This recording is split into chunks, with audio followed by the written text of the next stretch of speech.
Let me welcome Bill on the stage to facilitate us the session.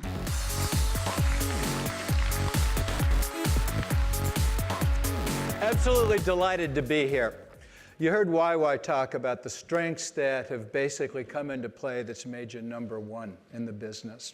And then the fact that you have to learn from and build on those strengths. And then you had your executive panel talk more to those strengths. And oh yes, YY also talked about the challenges that lay ahead and maybe building new capabilities to reach those challenges. And then Jerry left saying, you be the change agent. And there's a very good reason for that. Research after research after research shows that leadership drives business results. I think I heard a number of $5 billion that you're going to be responsible for. It's going to be driven by leadership. And if you want some change at the organizational level, and you do, it's driven by change at the individual level. And you're not going to leave here today with 5 things or 4 things. In a couple of hours, you're going to leave here with one thing that you're going to do differently. That's going to drive individual change for you. You're going to be that change agent. And then change is going to develop inside your team, which eventually impacts the organization. That's what we're going to do for the next couple of hours. So I want you to start bringing this change from the organizational level down to, how about you and your individual team?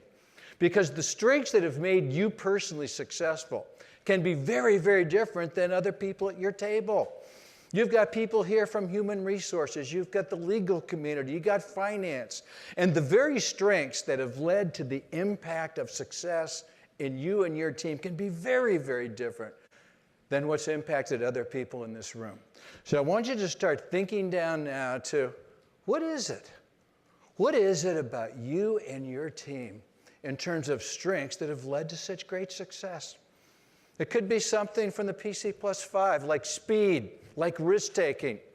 It could be some of those core strengths that YY talked about, right? Your strategy, the clarity of your strategy. I had to total it up the other day for some organization that I was potentially working with. They wanted to know who else had I worked with. I've worked with 38 Fortune 500 companies over the last 10 years. And many of them, very successful companies, have strategies that are so complicated, wording that is so convoluted, that even people at your level have difficulty discussing the strategy with their teams. Not your case at all. You have a very clear strategy, right? And you've also got innovative processes, innovative technology, which the panel talked to, right? And then the fact that you really see strength and diversity. A lot of organizations out there, they talk the talk, but they don't walk the talk when it comes in really having diversity in their leadership. The strengths in your individual area could possibly come from anywhere. But what I want you to do is start thinking about those. And now individually, what I'd like you to do, all of you have a pencil and paper in front of you, is I want you to tackle just that first question. And you're going to have 90 seconds to do this. You'll hear that bell that we've heard before. Take 90 seconds, right? And think about what about your business function. And then what are the key strengths that have contributed to the success of your business function to date? And how will these strengths be important in integrating these deals? 90 seconds, go. And now what may be a little more challenging for some of you is looking ahead at the challenges that lie ahead in 2014 and 15 and saying, what new capabilities do we need to meet these challenges, especially with the immigration? And while you're thinking about that, let me tell you about some research that our organization did. That was actually pretty exciting. We interviewed 200 young high potentials from all over the world. And by young, I mean they were under 40. And trust me, at my age, that's really young, right? 200 high potentials, all under the age of 40, 160 organizations, of which more than half were headquartered outside the United States. So this is not your typical US data stuff, right? And a couple of the questions we asked them was, one, what do you see as the challenges? What do you see as the competencies that are necessary to be successful in your business now? What are the competencies the capabilities that leadership needs now to meet the challenges that you face now? That was kind of question number one. What was more interesting to me was question number two. As a young, high-potential leader, you're going to be running this organization a few years from now. What capabilities, as you look out there, do you see as absolutely critical years from now? Maybe not now, but as you look out to the future, what capabilities do you see as absolutely critical? And one of them that came to mind was thinking globally. You talked about it today, your executive panel did. But too many organizations that I work with, you know what thinking globally is? Oh, good, we can sell our stuff over there. But truly thinking globally is, where's that next competitor coming from? It's not going to necessarily just be from where they are today. It's understanding global quality standards, right? It's understanding where could our production be most effectively used outside where it is now. And yes, new global sales. But one was thinking globally. You might think in terms of the challenges that you and your team face with the integration. Are you thinking as globally as you need to? The second one that they came up with was partnerships. Thinking in terms of partnering with other organizations, like you have successfully already done at Lenovo, what you've done with Best Buy. That would have been unheard of 10 years ago, right? It's partnering with customers, partnering with suppliers. How about even partnering with what is today competitors? The pharmaceutical companies are doing it, as you know, right? It's the importance of sometimes you don't want or need to do it all alone anymore, but partnering up with other people for successful strategies. And a third one was the importance of shared leadership.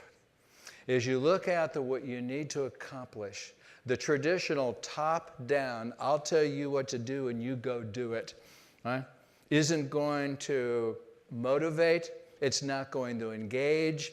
It's not going to produce the results that you need out there. So it's partnering with leadership. Maybe those are some things that we found in our research. So once again, you have 90 seconds. What I want you to do is think in terms of what new capabilities does your business unit need to meet these challenges that lay ahead. Go. Now comes what I think is the fun part. We've kind of done the individual thinking, but now what I want you to do is I want you to work at your tables to come up with some of the same answers.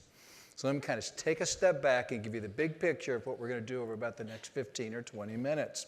Is you're going to work at your tables answering the same questions that you've just written down individually. And I've done this lots and lots of times, and you know what I've discovered? This does not work well as a self-directed activity. We need a leader at each table. So what I want you to do is I want you to look around at all of the people at your table. Go ahead, take a look around. Look at those people at your table. And this is hard for some of you, right? What I want you to do is I want you to think in terms of who would you like to be your leader for the next 15 minutes. And this is the way we are going to select a leader. I want you to take a finger. I want you to point it toward the sky. Get those fingers up there. Ready? And at the point of 3, count to your leader. 1, 2, 3.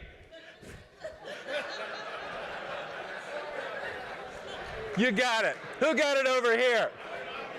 Oh, yeah, you got it. Who got it over here? You got it. Who got it over here? You got it. Okay, over here. Who got it? Congratulations, right? Who got it over here? You got it. Okay. Leaders, you are going to be delighted to know that being a leader in my exercise is exactly like being a leader back at work. You don't have to do anything. You may delegate everything if you so choose. Listen up, leaders. Listen up, leaders. Here's what I want you to accomplish over the next 15 minutes. One is I want you to have a discussion. I want you to go around and collect all the data at your table. What are the perceived strengths? And then you'll notice that there's a flip chart beside each table. You want to select someone who has above average handwriting. who's going to go to the flip chart, and they are going to capture your strengths. Now, the idea is, listen back, you don't have all your instructions yet. The idea is you are going to come up with 2 or 3 strengths that you have agreed on as a table. And then what I want to know is, why is that important? I want someone at your table. Now, clearly, with 17 tables, we're not going to have an opportunity for everyone to participate.